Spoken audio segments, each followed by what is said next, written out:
is really a idea that encompasses the last few parashot, and also encompasses the future, maybe parasha or two. But more importantly, it answers many ideas that we have in the Torah that aren't very clear at all. Big questions. And especially when you discuss these parashot like Bereshit, the questions are, they're endless. It's Adat, the tree of knowledge. What was it? Why did it happen? What was behind it? Things that don't have clear answers, that need clear answers. So, there's a famous teaching that explains, and we've taught it throughout the years, of what occurred in last week's parasha, Parashat Vayera, the parasha of the Akedah, of the sacrificing of Yitzchak. From every level, the sacrificing doesn't make sense when you base it off of what the text in the Chumash explains.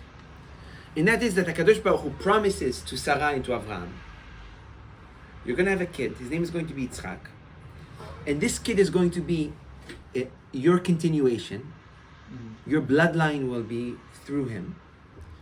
And then in the same parasha, he tells Avraham, take that kid and slaughter him.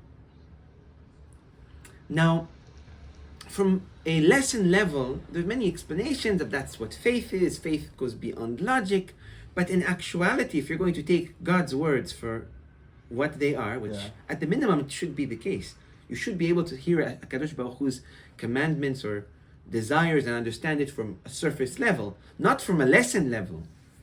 HaKadosh Baruch Hu could have taught that same lesson in many other ways. So the whole idea of the Akedah, of the slaughtering, is a very unclear one.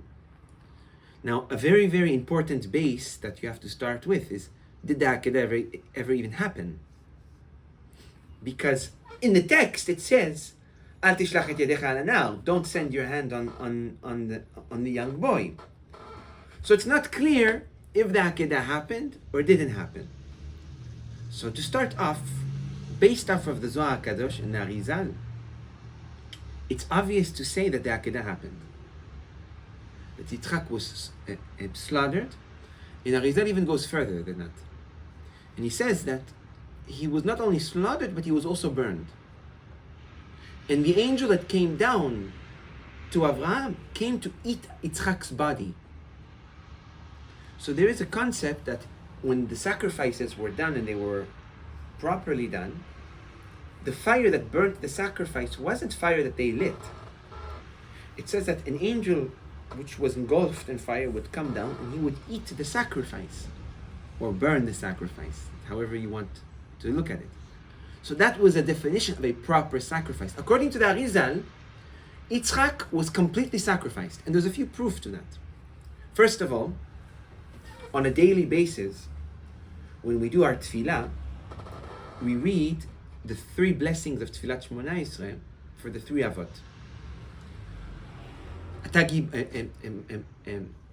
The first one is Magen Avraham, the idea of Avraham. The second one is Ata Gibor, Gvura of Yitzchak. And the third one of Yaakov is Ata Kadosh. The blessing that we actually finish off that prayer with, of Ata Gibor, referring to Yitzchak, is Mechaya Mitim. Hashem, the one who resurrects the dead. Which is another odd thing of why would you do a blessing for God who resurrects the dead if there was no connection between resurrection of dead to Yitzchak. So clearly, based off of Chazal's desire of truly meaning whether or not he was sacrificed or not, it's very clear he was. We wouldn't do a blessing for resurrection of the dead if it wasn't applicable to him. Another proof that we found is the proof of, if you look at the years and the timeline, it doesn't make sense based off of things that occurred throughout the Torah. So just to give a little math lesson. Avraham was 100 years old when Yitzchak was born. Now this makes it very easy. Because if you want to calculate how much Avraham was old throughout Yitzchak's life, just take Yitzchak's years, add 100 to them, and then that's Avraham's life. So Avraham is 100 years old. At the time of the Akedah, Yitzchak is 37. How old is Avraham? 137. Yitzchak brings kids to the world, Yaakov and Esav, at age 60. How old is Avraham? 160. 13 years later, it's the bar mitzvah of Yaakov and Esav. It says that Avraham passes away. How old is Avraham? 173. 173, based off of the math. But in the Torah, it says he passed away at 175. So how could there suddenly be a 2.5 years, or 3 years discrepancy? So according to the Kabbalah, it makes perfect sense. Well, Abraham died 2 years later? No, if Yitzchak alav shalom passed away when he was 37, and then there is a discussion whether it was 2.5 years or 3 years, which it doesn't really matter, that he was in Gan Eden, he was in paradise. So the only logical explanation was that Avraham continued to age while Yitzchak stopped for those 2.5 or 3 years. So when Yitzchak was already 3 years later after his journey in Gan Eden, he came down to the world. Yeah. Avraham was already 102.5 or 103, meaning Mechila. If you do the math. So that's the only way you could explain this discrepancy. All this to establish one point: that according to the Zohar Kadosh, there was an Akedah. There was a sacrificing, and Yitzchak was slaughtered. And not only that Yitzchak was slaughtered, he was even burnt. So this even begs the question to even a higher extent. What's the purpose of this? Why would you need to sacrifice Yitzchak? Wasn't it to keep someone alive? So what was the point? What was the point? So the Zohar Kadosh says something To incredible. bring a soul down. Fair. To connect souls. Beautiful. So this is a teaching that we spoke about last year. So the Zohar Kadosh says something incredible. It's known that Sarah was barren. She was akara. The Midrash says that she didn't have a uterus. The Zohar adds to this and says not only that she was barren physically, but she was even barren spiritually. Where a child's birth is dependent on two things. It's dependent on the Yitzur Avlad, the creation of the fetus. And then there is the spiritual, the neshama, that acts as a force of pulling down a new neshama. Where in order for a child to be born, you need body and soul to work in partnership. The body to create the child, the neshama to pull down a new soul. Sarah couldn't physically create a child, and spiritually she couldn't bring down a neshama. So Zohar Kadosh, Sarah came to Hashem. She said, listen Hashem, bring me a child. Hashem said, I can't. Both physically and spiritually. If I make you a miracle and you have a child, it has no neshama. Sarah came to Hashem and said, Hashem, let's make a deal. You will create a miracle and make a child in my body. And if I can't pull down a new neshama, that's perfectly fine. Give him a part of my neshama. And this is a concept we call arvut neshama. Arvut neshama means collateral. So one neshama is collateral on two bodies. This concept is famously taught from a famous story in the Zohar Kadosh. So my neshama right now is connected to two bodies? That's a collateral. That's the collateral. Everyone has that? No. That's what we call an arvut neshama. So where does this concept take great shape? It takes shape in the story of the Zohar Kadosh with Rabbi Yitzchak. Ironically, his name is Yitzchak also. Rabbi Yitzchak was one of the students, the chavrutot, the study partners of Rabbi Shimon Bar Yochai. It said that one day Rabbi Yitzchak passed away. His time came and he died. Rabbi Shimon said, there's no way. I need him. I'm writing the Zohar, I'm developing Torah, I need my chavruta. It says he went up to Shamayim. And he came to Hashem and he said, Hashem, listen, I need my chavruta back. Give me Rabbi Yitzchak. They said, Mishamayim, Rabbi Shimon, we can't. his time came, he needed to leave. So even if we wanted to do a miracle or to fulfill your request, his time is up. So Rabbi Shimon said, no problem. If his time is up, my time isn't. So take my neshama as collateral and give his body life. And that's what happened. Rabbi Shimon came down, Rabbi Yitzchak came back to life, and Rabbi Yitzchak stayed alive for many, many more years. Until Rabbi Shimon was about to pass away in the Idra Zutra, in the Idra Rabbah. It says in that Zohar that Rabbi Shimon, he called his students, he said, bring me Rabbi Yitzchak quickly. He said, because Rabbi Yitzchak is about to pass away, and once he passes away, I'm about to pass away, and the moment I'm going to pass away, Rabbi Yitzchak is going to pass away. And he's not prepared. So inform him that he must come to me and lay side by side, because when HaKadosh Baruch Hu is going to pull the neshama of Rabbi Shimon, two bodies are going to die, not one. Because one body is the main one and the other one is collateral. We're using the main neshama as collateral, arvut neshama. Sarah came to Hashem and she said, listen Hashem, you're going to use my neshama as collateral. And my neshama will give a spark of life to my child's soul. My child's body. And Yitzchak was born.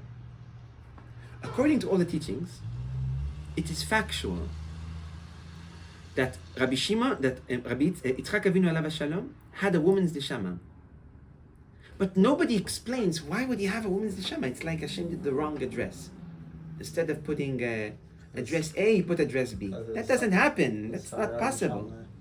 So the answer that he didn't have a woman's neshama, stam, but he had his mother's neshama, Sarah's neshama. And that's how Yitzchak was born. What was the reason of this? But why was her body, if it was a collateral, Mm-hmm. then why did Sarah's body die? Why did she have to die? Because when the body is splitting from the neshama, the neshama gets pulled up. When the neshama gets pulled up, whatever it's attached to gets disconnected. Well, why couldn't it be collateral on two bodies, like how it was with Yitzchak? No, the neshama is collateral, not the bodies. The neshama is the collateral. So how did? So what's collateral, Rabbi Ariel? What's collateral? Collateral is like this. Yeah. I'm going to give you a pen and lend me $100. Yeah, and if you don't pay, I take the. Now we'll make it even more complicated. Yeah. Two people come to a lender. Yeah. Two people. One guy owns the pen. David owns the pen. And Shimon needs the loan. David comes and says, look, I'm putting up my pen as collateral. Yes, to give him Shimon, he needs a loan. So lender, give Shimon a loan. Yeah. If Shimon doesn't pay, what are they going to do? They're going to take David's pen. Yeah. Because the collateral, it gets split to both of those people. Yeah. But the ownership of the pen doesn't matter because both of them are collateral now. So let's go back to it for a moment. HaKadosh Baruch Hu comes to Avraham. He says, Avraham, I made a promise. A promise that through Yitzchak, your son, you're going to have grandchildren. You're going to have v'natati lecha zera. You will have a bloodline, a continuation. But he has a woman's neshama. And as long as he has a woman's neshama, he can't have kids of his own. So you need to split his body and neshama in order for him to have a man's neshama. And if you have a man's neshama, the potential of him bringing kids is possible. And my promise that I need, that I gave you, will become true. The Akedah wasn't a test. It was a necessary step to fulfill Hashem's promise. Yeah, to make it his man. The test was the fact that Avraham knew that at the time of the Akedah, who would he lose?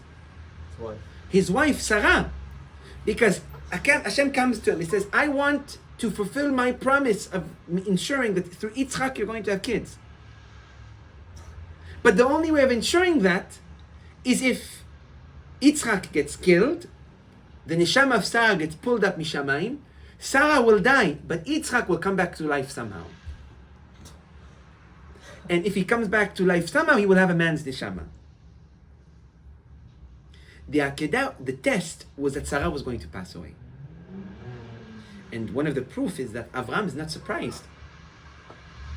The moment Avraham comes home, it says he came, "Vayevo Avraham lispoda v'livkota," he came to mourn her. The calf is small.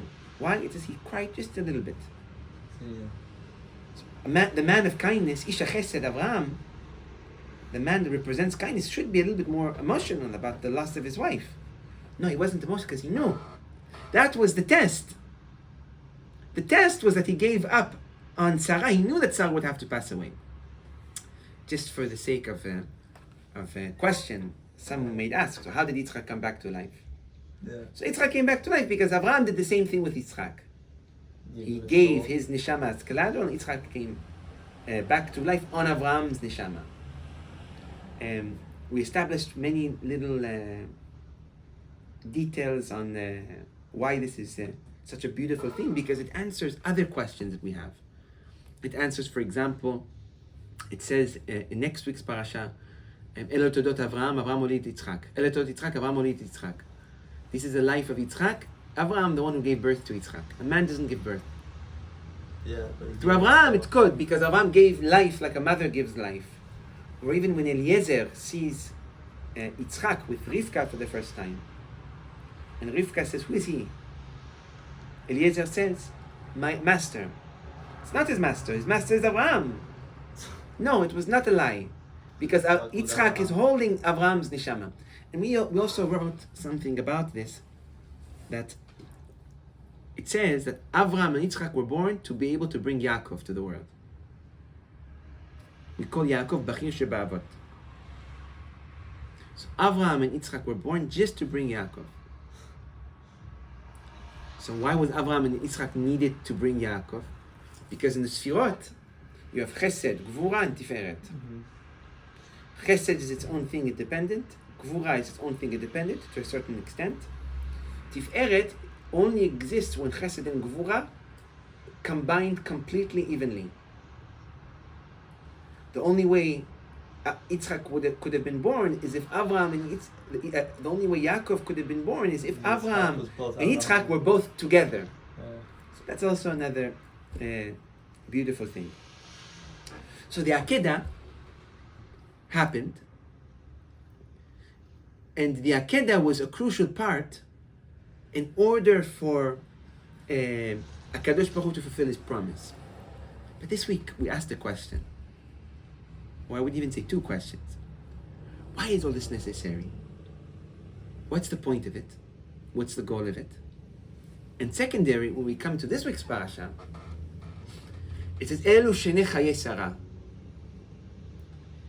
After Sarah's passing, Avraham gives like a eulogy. And the Torah witnesses, these are the two lives of Sarah. And all Chazal tackle this question, why two lives of Sarah? What does that mean, two lives of Sarah? So we're thinking about an idea that for years we tapped in, tapped out of it, because it's so deep and sweet and far from our hands of reach. But I really believe that this idea, an ambitious one, but one that truly closes all the loose ends and brings beautiful meaning to so many of the last few parashot and even future parashot. There's a famous teaching in the Kabbalah called the 7 kings who ruled the earth before the creation. It says that these 7 kings went into a bloody war and they killed each other. Now we have to understand, what are these 7 kings? What did they rule before the creation? Who were they? What were they? And why did they get into a war, Bichlal, in the first place? So as we know, Tselem Eloki, the image of God, is a creation that was created for the briot. There's like a contradiction in how we understand whether or not Hashem has an image or not. Because on one side we say, En lo guf, en lo demuta guf. Hashem does not have a body, does not need a body, doesn't have a shape, doesn't have an image, and neither needs a shape or image. But on the other hand, we say we are created in the image of Hashem. And we even depict, not for the sake of depicting, but just for the sake of having the ears have something to grasp on, a shape of Hashem. And we call it the Adam HaKadmon, the ancient man. What is the ancient man? The ancient man is the 7 Sfirot. The reason that I'm referring to 7 and not 10, because the top 3 are lofty, so we don't get into them. They are the conscience. And the bottom 7 are the ones that we are more involving. What are these 7? Chesed, Gvura, Tiferet, Netzach, Hod, Yesod, Malchut. These 7 act as a suit in which HaKadosh Baruch Hu could wear as an image, not for himself, because he doesn't need one, but rather for us, the creation. And we'll give an example of what it's like. It's like Rabbi Ariel, HaKadosh Baruch Hu, in his initial form, we call him Ein Sof. No end. It's the light that has no boundary. Endless. Unquantifiable presence of life, of light. Or Ein Sof. If HaKadosh Baruch Hu wanted to give us, Rabbi Ariel, the tiniest drop of abundance, it would destroy everything. And we gave an example. Imagine, Rabbi Ariel, I put a drop of endless material inside a cup. Even if it's the tiniest drop of unquantifiable endless material. What would happen to the cup? It doesn't make sense. Yeah. Because you cannot put unquantifiable in quantifiable, even if it's the slightest amount. Yeah, you don't know. It's a contradictory. If it's endless, it could never be beneficial to a quantifiable being. Yeah.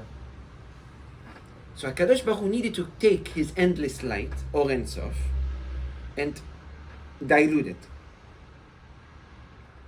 And make it tolerable for the creation. Make it beneficial for the creation. And also allow his light to assist in creating.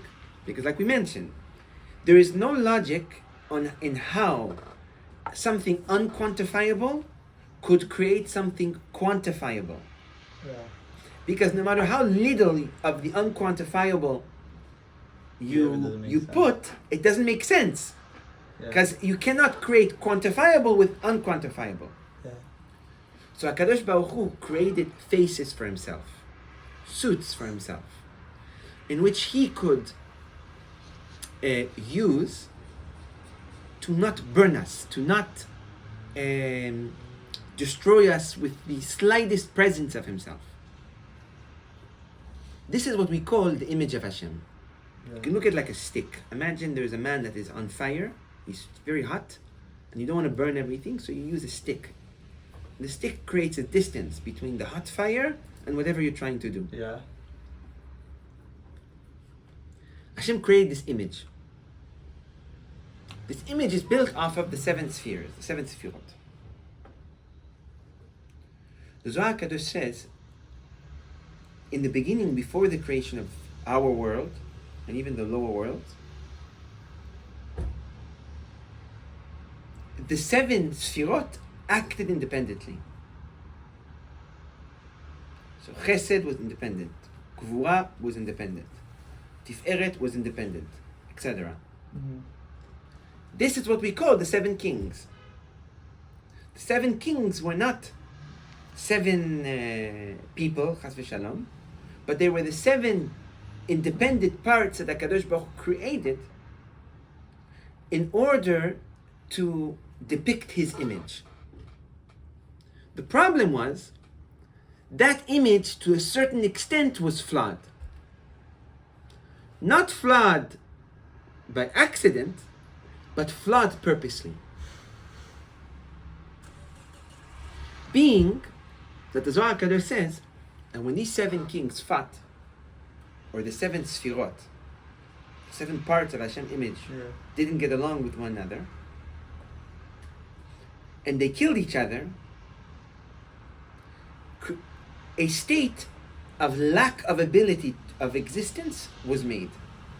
And that is that their bodies, their broken vessels, couldn't have stayed in the higher world, being that the higher world was too lofty. Zohar Kadosh says, when their bodies fell to the bottom of the high world, their bodies ended up needing to be banished from the high world. So it's like I give Rabbi Ariel an example. It's like there's a beautiful home, and the person wants to age meat. You say you don't want to age the meat in the house. Why? Smell. It's going to smell. So what do? You go and you build a secondary room outside of the house, maybe connected, maybe disconnected, in which you could do something and keep its process or whatever it is separate from the main house. Hashem did the exact same thing with that. When the 7 kings died, they sunk to the bottom. They sunk to the bottom, and they created the lower worlds, where their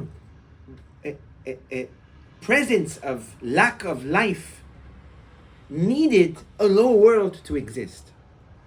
Why did they fight in the first place? It was a part of HaKadosh Baruch Hu's plan. We called this Shevirat HaKelim, the breaking of the vessel. So what, he needed them to fight? He needed them. So that he could put them in the lower world? Because how can HaKadosh Baruch Hu create the tangible world from such a pure, unquantifiable life? So he had to make it so it was impure? To a certain extent. Yeah. Not impure bad, Not perfect. but not perfect. When they sunk, they created the lower worlds. Another way of seeing this exact teaching is looking at the teaching of, like we said, the breaking of the vessels. When you want to recreate something, what do you do? When you want to create something new, what do? You break the existing to recreate something new. You have a house, you want to make it bigger, Yes, the old you have to version. break it and then rebuild it. So the breaking is a necessary part. The breaking took form in the form of the 7 kings. They fought, they died, their corpses, you could even say, sunk to the bottom. That bottom created more bottoms, and that's how the 4 worlds were formed.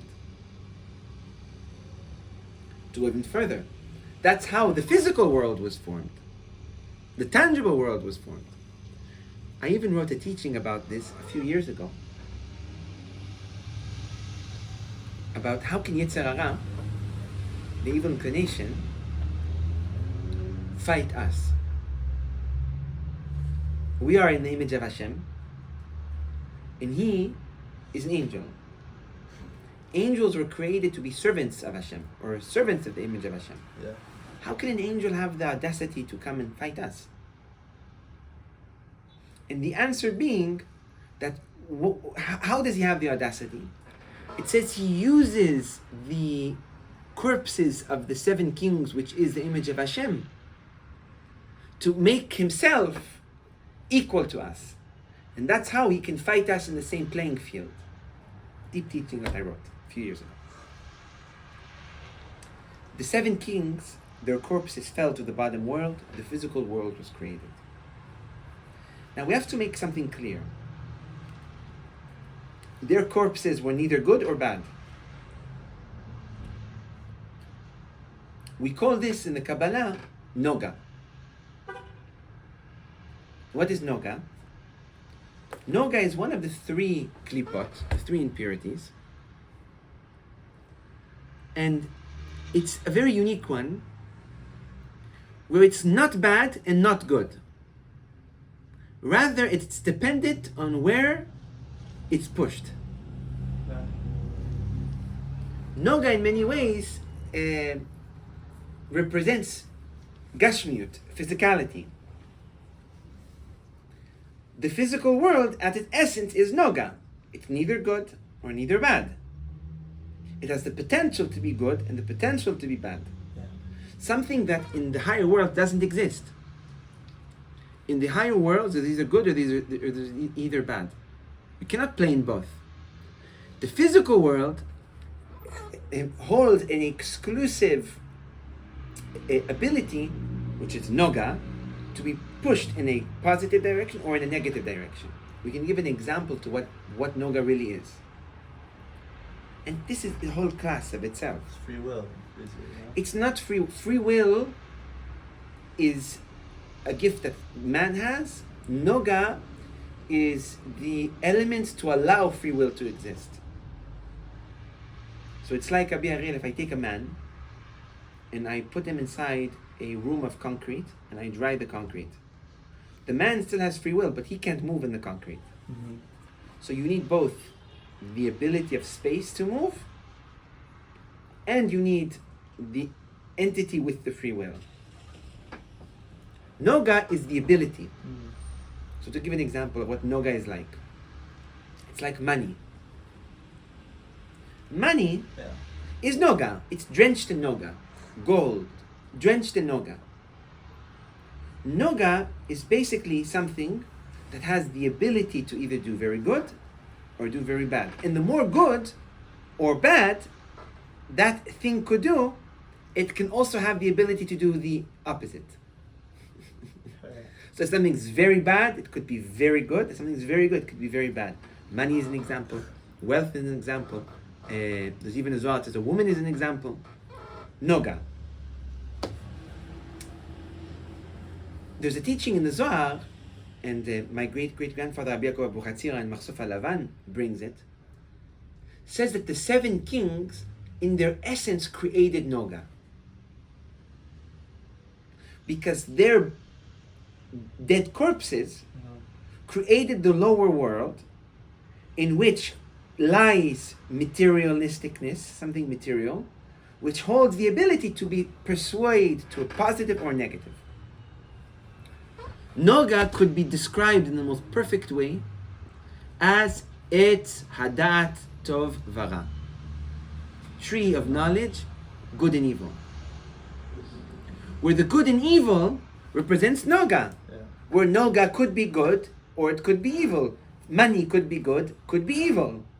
Anything that has the potential to be very good could be very bad, and vice versa. Do they say like knowledge, like intellect, could be Nogah or no? In many ways, of course. If it's a physical knowledge, it could be extremely... very smart. You can either do it for... we call it the tree of knowledge. It's a dat. Nogah is anything that has the potential to be pushed in either direction. It's like, for example, a cow. A cow could be a nevela. It could be a unholy, dead object that you have to technically go to the mikveh and all the times if you touched it. And then it could become a Sefer Torah. So it's a very people, interesting impurity. So people all Nogah, no? People. Mechila? People. What about humans. Aren't they all considered Nogah? No, it's that our job is to live in a Nogah world. And to ensure that the Nogah chooses the good over the bad. Because look at the root where it comes from. The Nogah was created by the corpses of the 7 kings, the image of Hashem. Yeah. That is used in the most positive way, image of Hashem today, us, to do good. But it also could be used as a suit for the Satan to wear to fight us. So it's in every single way extremely positive and in every single way extremely negative. So I wouldn't say that people are Nogah. I would say that in our world, we are consistently dealing with Nogah. And Chava is born. Hashem comes to Chava. He says, look, Chava, you are in the Eden. In the Eden, the only impurity that could exist is Nogah. Because it's the only one that's not necessarily bad. Hashem tells Chava, listen. All the trees you can eat from. Mm-hmm. The consequence of eating any tree is nothing, it's life. One tree, you eat from it, you die. This tree being the tree of Nogah, the tree of good and evil, the tree of knowledge. It's a dat. What's very interesting is that if you look at the text, it doesn't seem to be a isur. Now there is a difference between a isur and a chet.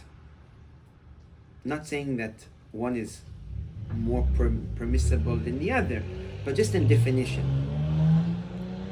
A isur is a prohibition. Don't do. Asur. A chet is a dropping in the level. So a chet is an action that a person does that he falls down a level. A isur is a prohibition. The tree, the Etz Hadat, the sin of the tree of knowledge, is not depicted as a isur. It's depicted as a chet. A chet being dropping a level. We even call the sin not a isur Etz Hadat, we call it chet Etz Hadat. There is an obvious question that in many places it's asked of whether or not the sin of the tree of knowledge was a part of Hashem's will, or was it not? And this question being extremely standing on the idea that they were in the Eden. And in the Eden there is no free will. We call the Eden Alma de Gvura, which that's Rabbi Ariel, its own question of if there was no free will, how did they do it? And if they did it, and they're in a world of no free will, it means that Hashem would have wanted them to do it. And this idea is even ignoring the fact that even in the Torah it says that they were meant to eat from the tree. They were just meant to eat from the tree after they ate from the tree of life. But if they ate from the tree of life first, they would be fine. So it's clear that the eating from the tree of knowledge wasn't as much as a don't do, or as much as it was a if you do, these are the consequences. I would even go as far as saying that if you look at the text, it seems to be that HaKadosh Baruch Hu didn't tell Chava, don't eat from the tree. It even seemed like an invitation of Chava, if you eat from the tree and you take upon yourself this mission, the consequences is what? The consequences is death. So we have to ask ourselves, what would be the mission of eating from the tree of knowledge? So we had an idea. Chava is sitting in the Eden.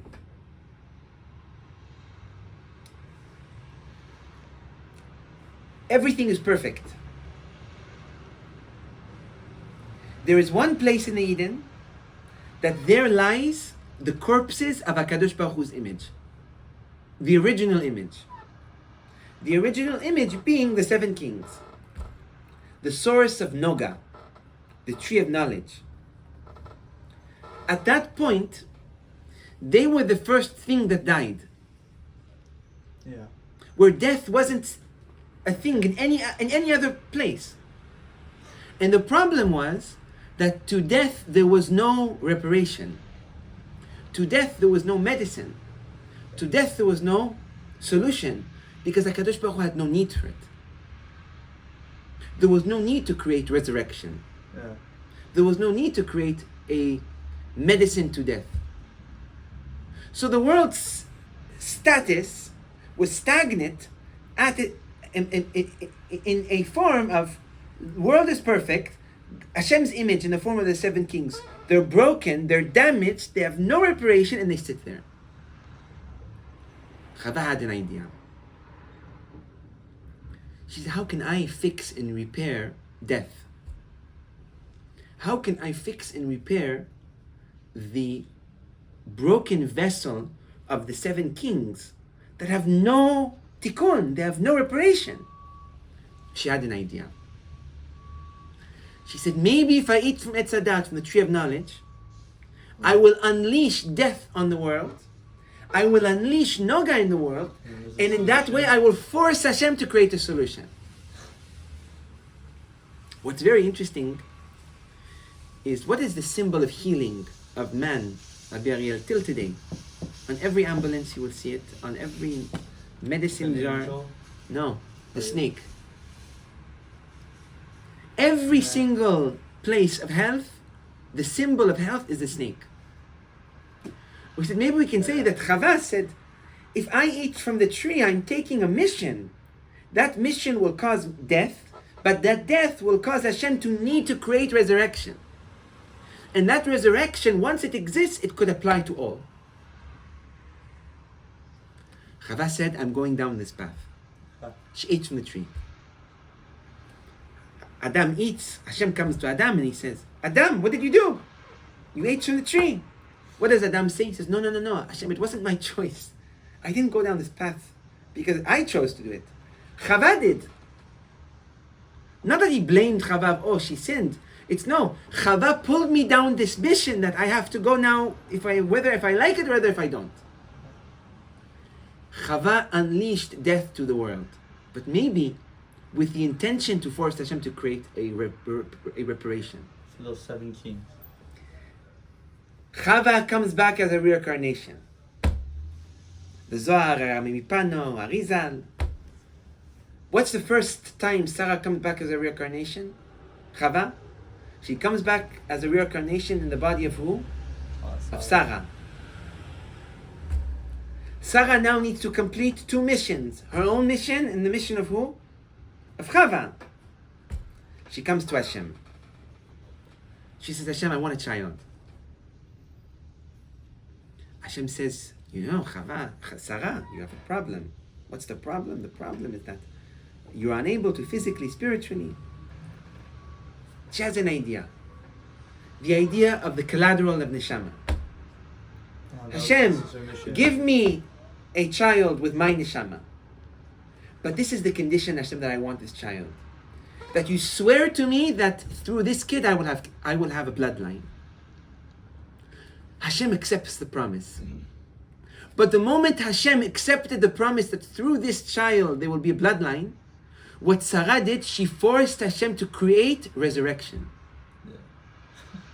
Because if Yitzchak is going to be born with Sarah's neshama, from the get-go he can't bring kids. But he promised Sarah at the time of blessing Sarah with a child that through Yitzchak there will be kids.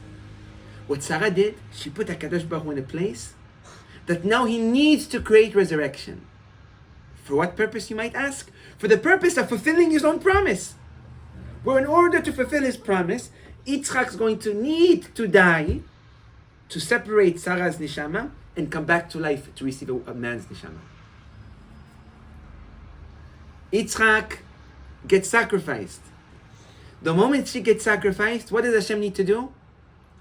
Hashem needs to bring him back to life. In order for Hashem to bring him back to life, he needs to create resurrection. The moment Yitzchak died, Sarah died. The moment Sarah died, Hashem created resurrection. In this resurrection, once it exists, it could apply to all, including the 7 kings. When Sarah dies, we say that Sarah completed her 2 lives. Who are these 2 lives? Yeah. One mission being her own, and one mission being Chava's. And there's so much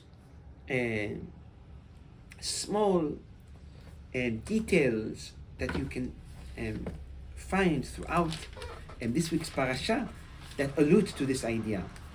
And one of the first ones being the conversation that Avraham Avinu alav shalom has at the time of burying Sarah. Vayakum Avraham ma'al penei meto. Avraham gets up from his dead, from the morning.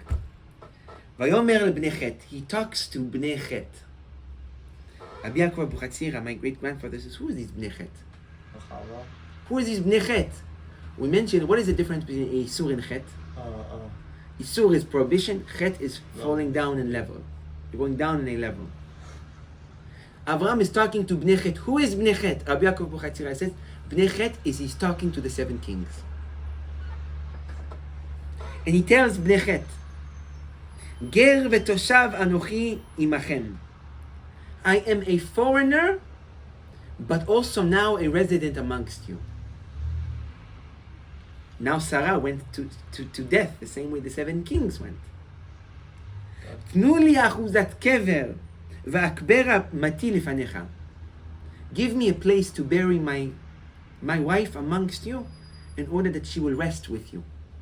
We said maybe we can say that Avraham was so particular on fighting to get Ma'arat HaMachpelah because in Ma'arat HaMachpelah exists the 7 kings, completing the mission of what? Completing the mission of Adam and Chava. So we said maybe we can say that this could make a little bit sense of all of these teachings and put some logic into it. You have a question, Rabbi Ariel? So why don't they say that in that where the kings are buried?